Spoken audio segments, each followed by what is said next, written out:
Good morning everyone, তোমরা সবাই কেমন আছো? আমি ভালো আছি, আর ভালো তো থাকতেই হবে, কারণ যাচ্ছি ঘুরতে। ওই দেখো লাগেজ। কোথায় যাচ্ছি বলো তো? সবটাই বলবো।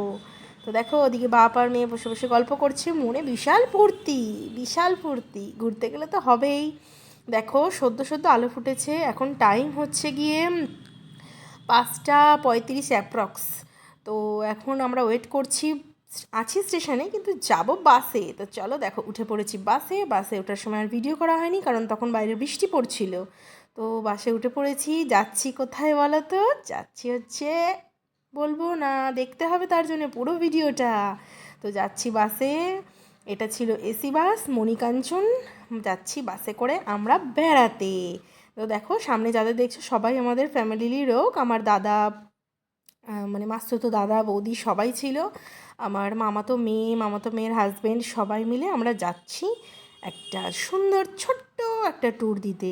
শরীরে আর কিছু নেই জানো তো, কারণ যখন বাসে আমি ভিডিওটা করছি তখন মোটামুটি বেশ খানিকক্ষণ হয়ে গেছে আমি বাসে বসে রয়েছি।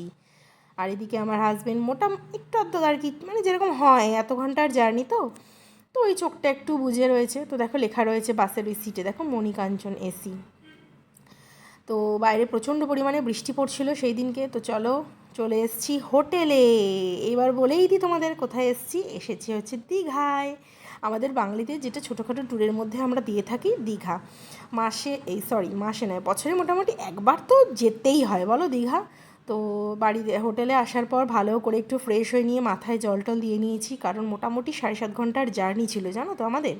তো এসে মাথা টাথা একটু জল টল দিয়ে ঠান্ডা হয়ে ঘরে এসিটা চালিয়ে নিয়ে একটুখানি শুয়েই পড়লাম। কিন্তু শুয়েও শান্তি নেই, কারণ আমার মনে হচ্ছিলো তোমাদেরকে হোটেলের রুমটা একটু ঘুরে দেখাই।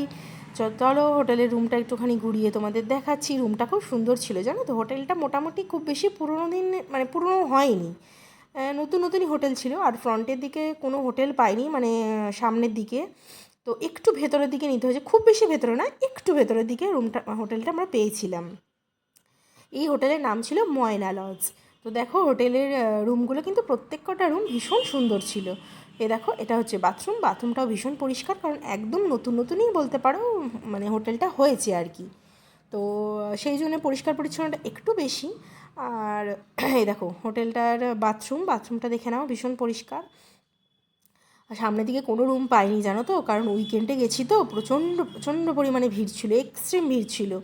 এই ভিড়টা তোমাদেরকে আমি দেখাবো, ওটা নেক্সট ব্লগে দেখাবো। আজকে বিশেষ কিছু করতে পারবো না, কারণ শরীরে একদম এনার্জি নেই জানো তো, প্রচণ্ড টায়ার্ড লাগছিল। তো বারবার করে শুয়ে পড়ছিলাম। ওইদিকে দেখো আমার মেয়ের কী অবস্থা, এসে ওকেও ফ্রেশ ট্রেশ করিয়ে দিয়েছি একটু ভালো করে। আর পরিয়ে দিয়েছি প্লেন নর্মাল জামা, কারণ এখন আমরা একটুখানি সমুদ্রের ধারে যাব, একটু আর কি হাত পা ভেজানোর জন্য। আজকে স্নান করব না, কারণ এখন মোটামুটি টাইম 3:30। এখন আর স্নান করলে চুল শুকাবে না। তো চলো সন্ধেবেলা দেখাই তোমাদের। সন্ধেবেলায় দেখো, সন্ধেবেলা সেরকম ভিডিও আর কিছু করতে পারিনি সেদিন, শরীরে সত্যি এনার্জি ছিল না, তো শুধু ফটোতেই শেষ। তো চলো নেক্সট ব্লগে তোমাদের পুরোটাই দেখাবো। টাটা।